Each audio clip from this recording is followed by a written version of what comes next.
Ko si Juan de la Cruz, ang nagpapakalat ng fake news. Ano daw? Hoy Juan, mali yung ginagawa mo. Dapat nilalabanan ang fake news, hindi kinakalat yan. Mali yan, Juan. Bakit? Ano bang pakialam mo? Bakit mabubuhay ka ba sa prinsipyo mong yan? Pakatandaan mo, kapag marami kang nalalaman at nagsasabi ka ng katotohanan, sa kangkungan ka pupulutin yan. Pero kapag nagsisinungaling ka, tiyak, marami kang pera. Well, kung ganyan talaga ang paniwala mo, wala na akong magagawa dyan. Makaalis na nga. A million times later! Ano?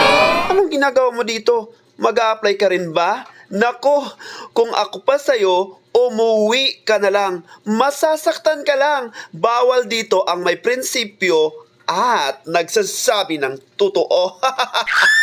Ikaw naman, Juan. Malay mo naman, papanigan na ang katotohanan ngayon. Tandaan mo, bilog ang mundo. Pakatandaan mo, Pedro, hanggat nakaupong Pangulo ng Pilipinas ay nuknukan ng kasinungalingan, mananatiling nakapiring ang mga mata ng tao sa katotohanan. Tandaan mo yan. Guys, get inside for preliminary interview. Hurry up, I'm too busy right now. Yes, this is it. Oh, Pedro, mauna ka na. Good morning po, ma'am. Ako pala si Pedro Bautista, 8 taong gulang, tagapagtanggol ng katotohanan laban sa kasinungalingan, presiding at Sitio Mapagmahal, Barangay Paraiso, Maunlad City. Okay, so what position po yung ina-applyan mo, Pedro?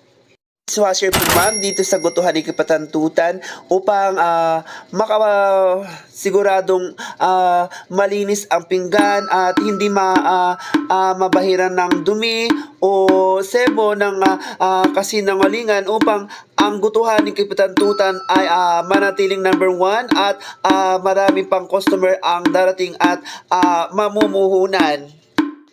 Okay. Tatawagan na lang kita kapag may bakanting posisyon. Okay, next! Good morning, Madam Juela. Musta po? Feeling close? Nag-a-apply ka pa lang? Sip-sip ka na? Aba, Juan, tigil-tigilan mo ngayong kakakain na nagaraya. Yung ulo mo, sobrang laki na. Introduce yourself now! Ako po si Juan de la Cruz, 9 na taong gulang, tagapagkalat ng mga fake news, nakatira sa Sitio Mandaraya, Barangay Buaya, Mapanglinlang City. Posisyon na ina-applyan? 1, trolls po. Trolls. Okay, tanggap ka na. Pwede ka na mag-start kapag complete na yung requirements mo. Okay, congratulations. O diba, natanggap ako? Sabi ko naman sa'yo, Pedro, hindi ka bubuhay ng prinsipyong yan. Ngangakatuloy. Punta ka na nga doon sa puno ng bayabas, hintayin mo yung bunga na mahulog sa iyong bunganga. Nganga! Huwag kang pakakasiguro, Juan. Tandaan mo, hindi araw-araw piyesta. Bukas, may bagong umaga at kasabay ng pagsikat ng araw, ang katotohanan pa rin ang mangingibabaw. Tandaan mo yan, Juan.